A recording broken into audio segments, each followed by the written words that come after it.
Assalamualaikum warahmatullahi wabarakatuh. Om Swastiastu, Namo Buddhaya, salam kebajikan sahabat-sahabat dimanapun juga berada. Diskursus soal ijazah palsu ini sepertinya memang tak kunjung selesai sahabat ya. Dan seberapa hebat pun juga acara Aiman membuat framing terhadap ijazah Pak Jokowi dengan menghadirkan pembicara-pembicara kucluk, itu tidak akan mampu menghapus di benak masyarakat bahwa Roy Panji CS ini hanyalah tukang ngibur. Tetapi bukan itu yang kita akan bahas. Ada satu video yang menarik, tak kalah kader Demokrat itu menghajar ketua umumnya. Tak apa yang membuat mereka ini begitu berani, tapi sepertinya mereka juga sudah mulai gerah dengan situasi yang dilakukan oleh kader-kader Demokrat yang sepertinya tidak bisa menertibkan para pasukannya. Jadi kalau pasukan saja tidak bisa ditertibkan, nah bagaimana mau menjadi RI2 atau RI1? Itu kan jadi soal di situ. Yang kedua, bahwa sekuat apapun Partai Demokrat berjibaku mencoba mau menegaskan bahwa ini tidak ada hubungannya dengan 2029, saya kira politisi PSI ini sudah memberikan pernyataan yang sangat tegas, saya kira ya, bahwa kalau ini bukan urusan 2029, lalu kenapa Demokrat ikut-ikutan? Ya biasalah dalam politik. Dan yang paling menarik adalah pernyataan daripada pengamat politik, yaitu Adi Praitno, karena juga mengamini bahwa apa yang terjadi hari ini terkait soal diskursus ijazah ini, ketika orang-orang partai politik masuk mengomentari itu, maka sesungguhnya itu erat kaitannya dengan 2029 sahabat. Nah, untuk lebih jelasnya ini coba kita lihat potongan videonya. 9 tahun melawan sebagai oposisi hanya untuk ngejar 6 bulan jadi menteri. Aduh, kacau kali kawan.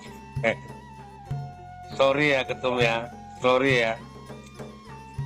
Mau dibawa kemana nih jalan partai ini ketum? Pelajaran apa yang saya dapat melihat dari apa yang para elit Demokrat lakukan hari ini? Rupanya jelas hanya mengejar jabatan, hanya untuk menteri 6 bulan. Tapi nggak apa-apa lah, biar rakyat yang menilai dalam persoalan ini. Alhamdulillah Demokrat masih selamat untuk DPR RI, DPRD, kota, kabupaten, provinsi, ya kan? Tapi kita tengoklah berikutnya bagaimana Demokrat hari ini. Dengan 9 tahun jadi oposisi, menyerang cebong, sekarang jadi cebong. Dapat menteri hanya untuk 6 bulan. Selamat, congratulations ketum. Saya akan mendukung, PSI akan mendukung. Selesaikan Hambalang itu, bangun kembali, jangan jadi candi busuk. Kita akan dukung secara politik. Oke, tapi Itu kemudian lebih baik ketimbang kemudian memberikan katakanlah tuduhan-tuduhan ataupun sindiran-sindiran kepada Pak Jokowi, patron kami itu Pak di PSI. Ya, tetapi sangat disayangkan gitu loh. Orang-orang yang partai politik yang sudah katanya bahkan pernah jadi presiden gitu ya, ketua umumnya ya Pak SBY, harus kemudian mendiamkan hal-hal seperti ini. Tadi mengatakan mari ini kita selesaikan, masih banyak hal yang lain, tapi kemudian membuka bahwa wah ini kericuhan. Datang ke UGM, datang ke Bareskrim Polri, tanya di sono. Bukan ditanya kepada Roy Suryo atau orang-orang lain yang ya ini terindikasi diorkestrasi dan semuanya itu ada kaitan gitu loh. Kemarin ada juga yang mengatakan ya salah satunya anggota DPR gitu. Untuk apa kemudian memanas-manasi masyarakat? Masyarakat itu harus diyakinkan supaya nggak ribut. Salah satunya Demokrat dong. Kan Demokrat bisa menyampaikan atau bertanya, datang ke UGM tanya. Apa yang sebenarnya membuat berbagai pihak mencoba mempertanyakan soal ijazah ini ya? Saya kira lulusan UGM banyak lah kan, kira-kira begitu. Nah yang kedua, secara prinsip mungkin ini adalah akumulasi dari berbagai politik belakangan ini yang terjadi ya. Mungkin masih ada pihak yang tidak happy dan tidak nyaman, dan mungkin juga sewot dengan kebijakan-kebijakan dan manuver politik Pak Jokowi ya sepanjang 10 tahun itu kan saya kira akumulasi.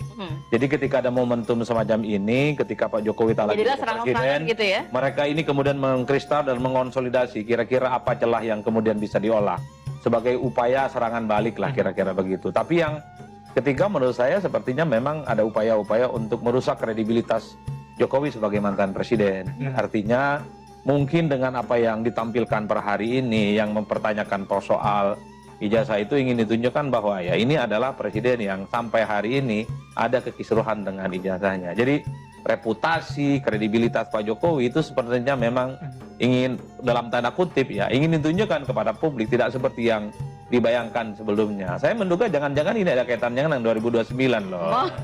Kenapa? Saya kira kalau kita melihat orkestrasi politiknya ini seakan-akan tidak terjadi secara tidak terjadi secara simultan.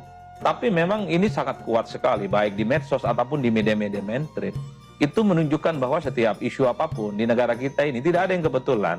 Pasti ada sesuatu yang ini by design dan kepentingannya tentu kita tidak tahu. Tapi saya menduga jangan-jangan memang ujungnya adalah pertarungan kepentingan politik di masa-masa yang akan datang. Karena kalau kita bicara tentang pertarungan politik ya salah satu variabel yang selalu dicuplik, salah satu yang selalu menjadi referensi dan diomongkan ya tentu adalah mantan presiden sebelumnya yaitu Pak Jokowi.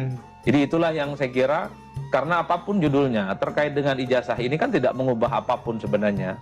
Tidak akan mengubah apapun, tidak akan mengubah mantan presiden 2 kali, mantan gubernur, wali kota, termasuk kebijakan-kebijakan apapun yang dibuat.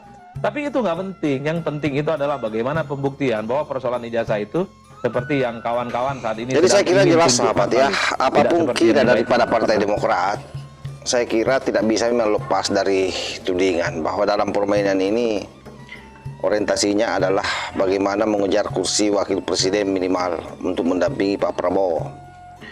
Tetapi dengan situasi yang ada saya kira sangat sulit ya, apalagi Gibran hari ini banyak diberi ruang oleh Pak Prabowo untuk melakukan kunjungan-kunjungan, baik kunjungan dalam negeri ataupun kunjungan luar negeri. Dan itu panggung yang sangat luar biasa. Selain itu saya kira Gibran mempertajam intuisinya terkait soal bagaimana mengelola ini negara. Artinya betul dia orang baru, masih muda. Pertama dia punya pengalaman sebagai mantan wali kota, dan hari ini menjadi wapres, tentu kansnya jauh lebih besar. Selain itu kalau kita bicara dengan istilah para pengamat politik itu elektabilitas, saya kira elektabilitas Gibran jauh lebih tinggi dibandingkan dengan AHY dan Puan Maharani. Belum lagi kalau kita bicara soal popularitas ya, apalagi itu memang agak berat. Makanya isu sampah pun dipungut oleh mereka untuk dijadikan sebagai senjata, dan itu saya yakin semakin membuat orang-orang di luar Partai Demokrat akan menilai Demokrat ini sebagai partai yang nyinyir. Jangankan itu sahabat, sedangkan kadernya saja, sebagaimana video yang saya cuplikan itu tadi, itu kan jelas sekali bagaimana serangannya terhadap Pak Ketum. Aduh, oleh karena itu sahabat-sahabat sekalian, saya kira memang sebaiknya diskursus ijazah ini cepat diselesaikan dengan didorong P21. Kita berharap sebenarnya tidak ada lagi deal-deal mau damai mau apa dan seterusnya, itu tidak ada. Itu selesaikan di pengadilan biar semua jelas, supaya Pak Jokowi juga merasa tenang bahwa memang disahkan di pengadilan bahwa ijazahnya asli, sekalipun sebenarnya juga tidak disahkan ya. Kalau orang seperti kita ini yang waras, dengan UGM saja sudah mengatakan bahwa itu asli, sudah selesai, kita yakini itu. Jadi hanya orang gila memang, atau orang-orang yang mau memanfaatkan isu ini untuk mendongkel Pak Jokowi, mendongkel Gibran dan keluarganya yang percaya. Tapi kalau orang waras seperti kita ini tidak mungkin lah. Masa sudah pernah jadi wali kota, pernah jadi gubernur DKI, pernah jadi presiden 2 periode, berapa kali verifikasi ijazahnya itu, tiba-tiba dianggap palsu. Betapa kurang ajarnya ini orang semua ini, kayak kurang kerjaan saja sahabat.